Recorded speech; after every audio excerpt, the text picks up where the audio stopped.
It's Hamburg, Germany. The year is 1669. Inside of a basement laboratory, alchemist Henning Brand is boiling gallons of urine to create the fabled Philosopher's Stone. Unbeknownst to him, the urine is about to lead to a truly world-altering discovery. During the Middle Ages, the Philosopher's Stone was the coveted discovery because it was believed it could turn ordinary metal to gold. In his quest to find it, Brand accumulated over 1,500 gallons of urine. He thought that by purifying the waste, the Philosopher's Stone would materialize in what was left. The process went like this. 1. Age the urine until an intense odor billows out of the samples. 2. Boil the urine until a white paste materializes. 3. Place the heated paste in a retort. 4. Gold will then drip out of the... Wait, what?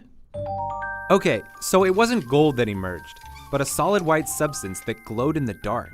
This was big. This was bigger than big. His discovery was going to change the world. Brand had discovered phosphorus, one of the building blocks of life, making him the first person to ever discover a chemical element. But the thing was, he had no idea. He believed he had found a glowing philosopher's stone and named the substance phosphorus, meaning bringer of light. Brand kept his discovery a secret until he eventually sold his process to other scientists. It wasn't until after his death that he was given credit for discovering phosphorus, all by boiling urine in his basement laboratory.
Henry Moseley in the year 1913 has determined the atomic numbers of elements by conducting an experiment in the apparatus shown. In this experiment, a beam of cathode rays consisting of electrons are made to bombard on solid metal target, which is called as anticathode. Then it was observed that high energy radiations with high frequencies called as X-rays are emitted at an angle of 45 degrees. When Moseley used the target metal with higher atomic numbers, then it was observed that the frequency of emitted X-rays has increased. This indicates that as the atomic number of anticathode increases, the frequency of emitted X-rays has increased.